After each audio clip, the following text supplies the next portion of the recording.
I love learning. I am a self-proclaimed student of life, curious nerd, living life and loving it. So I have been to seminars and conventions and workshops and done e-courses and in-person courses and paid tens of thousands of dollars for results coaching and been an excited follower of these amazing mentor, high-performance success type people, learning from them. I have done e-courses galore. I've even got so many more that I haven't even touched yet. I literally have a list up on my wall of stuff that I'm still gonna get to soon. So what learnings about learning have I taken away in these 1,000+ hours? 1,000 hours of learning taught me that the state you are in while learning, or the state that you have created for yourself, is massively influential in how well you're going to retain this information. Asking yourself quality questions like, how can I use this? How can I help people with this? How is this going to help me? And really trying to generate a burning curiosity for what you're going to learn massively increases the chance you're going to remember it. 1,000 hours of learning taught me the power of handwriting to remember things, but typing things to reflect on them.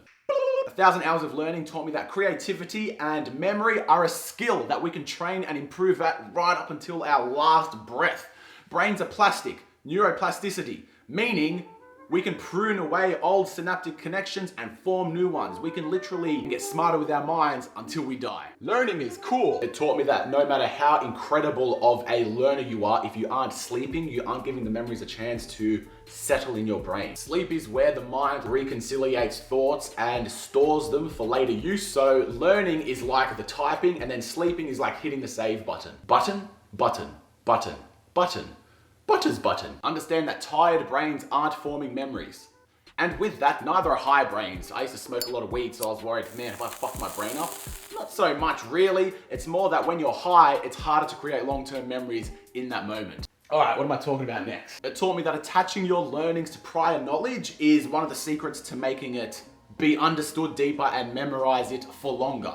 So an analogy to remember this, like the tree trunk is like the main learning, and then there's branches which need the trunk to be there, and then there's leaves which are like the last bit of information. So the trunk might be like the names of the body parts, and then a branch of the body parts might be understanding that muscles contract and lengthen to perform movements, and then a leaf of that tidbit of knowledge might be that it's called concentric and eccentric, and the muscles longer under your centric load, yada yada. So we apply this in our lives by not trying to learn rocket science before we know our mathematics, and perhaps by revisiting the fundamentals of a topic before we jump into the deeper learnings of the topic. 1,000 hours of learning taught me that similarly to muscles, how progressive overload makes them grow, progressive overload applies to memory and creativity also. Meaning, challenging your creativity, challenging your memory makes them improve, makes them grow, makes them become better. Do you like my shirt? It's a crying laughing emoji. It taught me that our working memory prefers to work in chunks. It's called chunking. Think of how your credit card numbers are separated into chunks. Think of how it's easier to remember 0431, I'm not about to say my number, am I? Think of how it's easier to remember, say, 692-4205-361, instead of 692-4205-361. The chunks are more easily digestible and managed by your mind. I notice this a lot when I'm coaching boxing. If I say jab, cross, hook, cross, it confuses more people than if I said jab, cross, hook, cross. That's the power of chunking. It taught me that while reading, if we can try and eliminate the sub-vocalization, that is eliminating the voice in our head that's reading it word for word, we can train ourselves to read much faster with the same comprehension. Understanding that these lines on the page are just symbols that give our minds meaning. We don't actually have to say the word out loud in our minds for the meaning to go into our brain. 1,000 hours of learning taught me about saccades, or saccades, I don't know actually. Saccade. Basically, a saccade is the movement of our eyes in simultaneous fashion from one point to another. Now, as you're reading a page, say you might do like 50 saccades on one page. By minimizing that to about 40 per page, we can actually increase our reading speed. What's a quick way that we can do that? Let me try and show you. So if our fixation point is right here in the top left, we've got like this much peripheral space when we begin reading. But if we move our reading into about here, we can read that word with our peripherals, and then by stopping about here, we can read those words with our peripherals. So the way we're taught to do this is to rule 2 lines down the page, and you're just gonna read within that column, trying to read the outside word with your peripherals. Now, the better you get at it, the closer in those lines come. It taught me that a minute of preparation can save you an hour's worth of deliberation. It taught me that so much of school and how we learn is taught how to remember things in a way that allows us to recall them when an exam happens.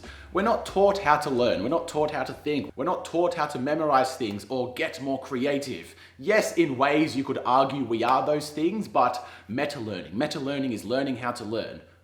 Where the fuck do you ever learn that? It taught me about imposter syndrome, which is pretty much like if we're trying to learn something, but we have a belief somewhere tucked away in our mind that I'm not going to be good at this, or this is stupid, or I don't want to do this, then your brain's not going to give a shit about what you're learning. 1,000 hours of learning taught me about markers and how humans are extremely visual creatures because a picture is worth 1,000 what? I'm going to show you this picture for 1 second. Now from that 1 second glimpse, I bet you could tell me what colors did you see? What were they doing? What was the vibe or feel of the photo? Could you write a paragraph about this describing it? So because of this, there's a thing in the memory world called markers, and a marker is just a... So markers are a little bit of a giant topic, so just let this be a reminder to use them if you know what they are and you haven't been using them, or a, hey, maybe you want to check this out and go learn how to use your memory better if you haven't heard of it before. Instead of remembering like thousands of words, you can remember dozens of pictures which give you those words back. Oh, he's a happy dog. 1,000 hours of learning taught me about memory palaces. Now, location is extremely important to humans. If we lost where our tribe was back in the day, it could mean the end of our genetic line. If we forgot where we saw the water or the berries that saved the tribe or the berries that killed people, it can really fuck you up. So location is hugely memorable for us. So by combining the memory palace with markers, so my memory palace is my house, I walk around in my rooms and there's a marker in each of the rooms. You can start remembering vast amounts of information with these memory palaces. For example, I could tell you the first 12 laws of power, even though I haven't read the book in ages, because I've created a mental memory palace of my home in my mind to remind me of those things. Pretty cool stuff. Memory palaces, like markers, are a skill that needs to be developed. I wish I knew these things when I was still a student. I honestly would have gotten close to 100%. I shit you not. Suss these things out if you think it'll help you. Go, he's a happy dog. If you liked watching what 1,000 hours taught me about learning, go watch this video of what it taught me about training. If you liked the video, please like it. If you really liked it, subscribe. Either way, have a fantastic life, and I'll see you next time.